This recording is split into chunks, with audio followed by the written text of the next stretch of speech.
Welcome to GP Outdoors.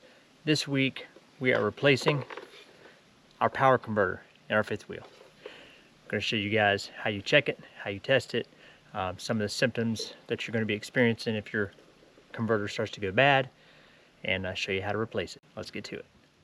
So right off the bat, we're going to talk about the difference because people use these terms interchangeably all the time. I see it almost daily on some of the Facebook groups, and anytime anybody asks any questions about an inverter or a converter, they use those terms interchangeably, and that just shouldn't be happening.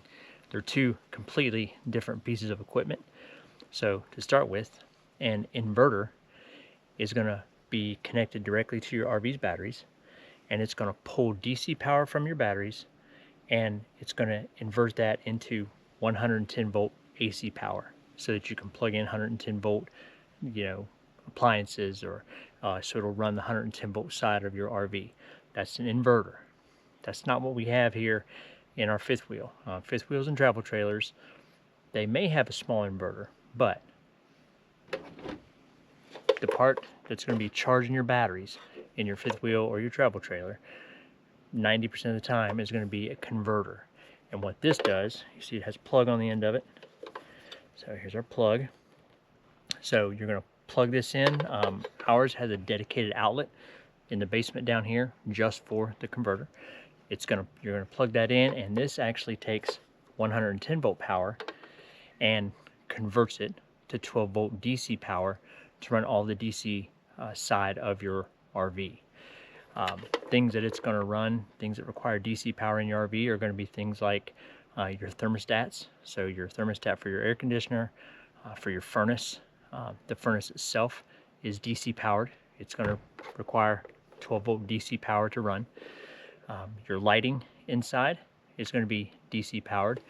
So your propane water heater, DC powered for the propane side of it. So a lot of things run on DC power inside an RV. A lot of people don't realize it. So basically, the way you can test just really quickly if something runs on DC power or not in your RV, anything that you can turn on and operate in your RV without having your shore power cord plugged in, that's going to be running on DC power. Some things you're going to notice if your converter starts to go bad. If you start noticing that your lighting inside is starting to flicker, that can be a sign that the converter is starting to go bad. If your batteries are not staying charged, that's going to be a sign that the converter is going bad. So if your batteries go dead, don't assume automatically that your batteries are just shot. It's very possible that your converter may not be charging them.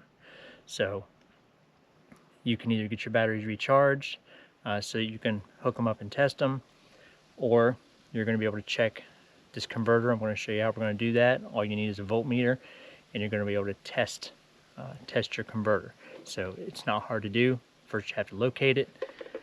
Ours is going to be behind the basement wall inside the understorage.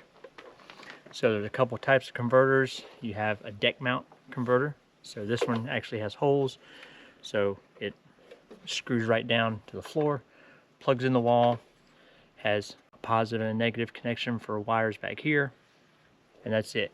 You're done. That's all it takes to replace it. It's super simple. Some other converters are actually built into the breaker panel of the unit. That's going to be a little more complicated to change out, so we're talking about deck mounted converters today. So before I install this, I want to plug it in, make sure that it's definitely working before I go through the trouble of getting it all installed. We're out here in the middle of Oklahoma right now, so we hopped on Amazon, ordered a replacement converter.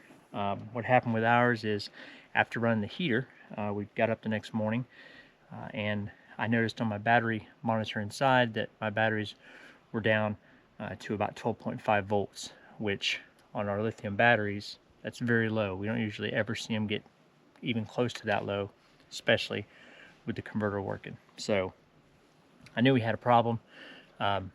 Did some voltage checks on the batteries. The batteries seemed like they're good. Checked our converter, and it wasn't putting out. It was just reading battery voltage only. It was not charging. So the way you test a converter, so this one, ours is tucked in here. This is the new one.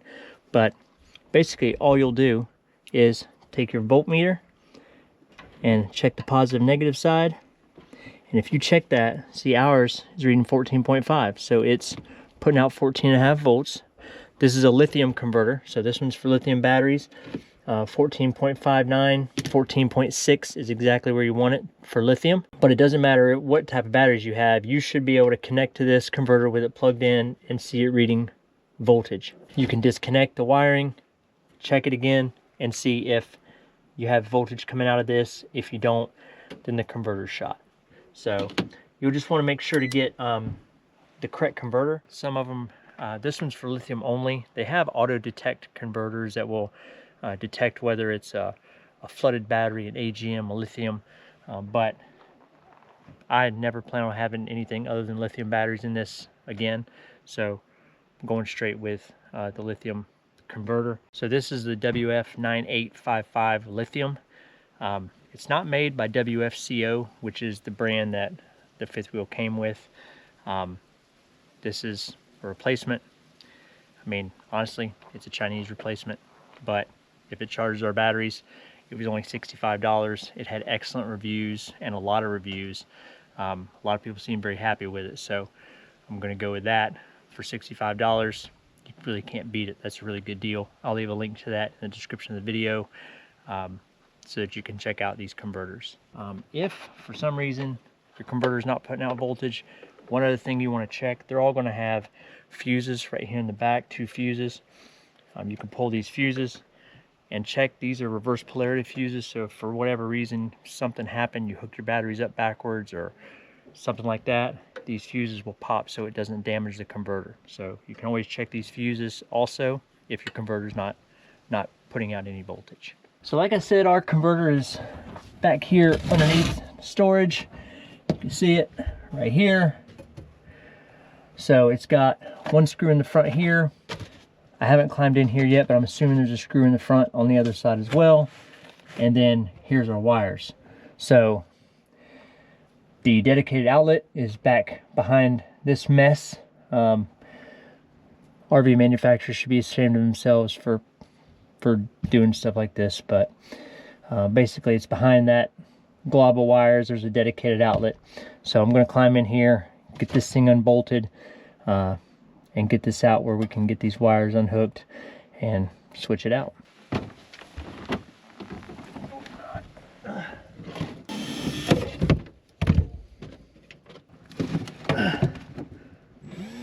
Alright, so we've got a ground strap, a ground wire that comes and connects to the side of the converter, so we need to remove that, and then I'll be able to get this thing out where we can work on it a little easier. So I'm going to use this is the Allen key that came with the new converter, so I'm going to use it to take this off of our old one. For some reason, they have one big long continuous ground wire here. I'm just going to loosen the bolt that holds it in. I'm going to cut this, and then I'll put it back in 2 pieces in our new converter, because I'm not sure why they ran it this way, but yeah, we're not going to do that. So we've got the batteries disconnected. So get your batteries disconnected, and then you can take your wires out of the back. So first thing you should do up front, disconnect your batteries. Got that one loose. So the positive and negative in your RV are going to be a little different than what you might think. Black is the positive, white is the negative. So just going to loosen these up.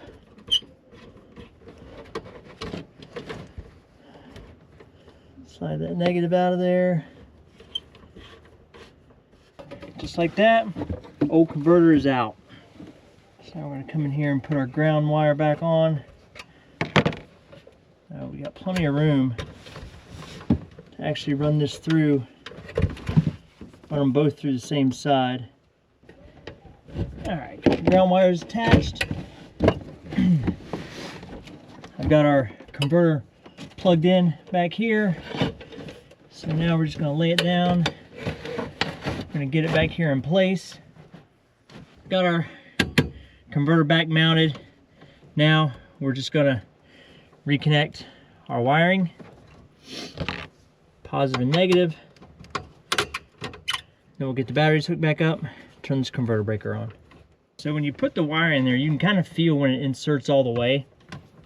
So it's pretty easy to tell that you've got it all the way in where it belongs. All right, so those wires are nice and tight. Converter's plugged in. Let's get the batteries reattached. We'll get flip that breaker on, and then we can check the battery monitor inside, make sure it's charging. We're at our breaker panel. Here's our dedicated 15 amp breaker for the converter. You can see right now the batteries are at 12.46 volts, and there's a 3.5 amp draw currently on the batteries. So let's turn that on.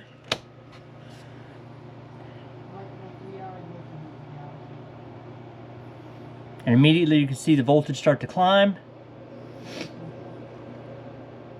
This monitor is hooked up out there to our batteries. I can go give you a quick look at that so you can see how I've got this battery monitor, how it's all wired in. These things are a lifesaver. I would have never known that our batteries were going dead until it was too late if I didn't have this battery monitor. Up to almost 13 volts now, so I'll go up there and just give you a quick look at the way this battery monitor is hooked up. So the way this shunt hooks up, we've got the shunt here. This white plug runs all the way to the battery monitor inside. So that's a little cable that goes and hooks to the back of the battery monitor. And it essentially goes, you run one connection from your main battery negative to the shunt, and then every other negative connection that goes to anything in the RV is going to be on the other side of this shunt. Then there's a small little sense wire that goes and hooks up on the positive cable. So we just have this little tiny sense wire on the positive side, and then all your other negatives for everything on the trailer on this side of the shunt. And if you hook it up this way, you'll be able to see when the inverter's charging, how much draw there is, your battery voltage. I mean, it'll give you all the readings that you need so you can stay informed about what's happening with your batteries and with your electrical system on your RV. They're very simple to hook up. I would highly recommend getting one of these if you don't have one. I'll leave a link to the one that I use. It's very inexpensive. It's not fancy, but I've had it in here for about 6 years, and it's been working great. And again, without that, I wouldn't have even known I had a problem until it was way too late and the batteries were totally dead. All right, that's going to do it.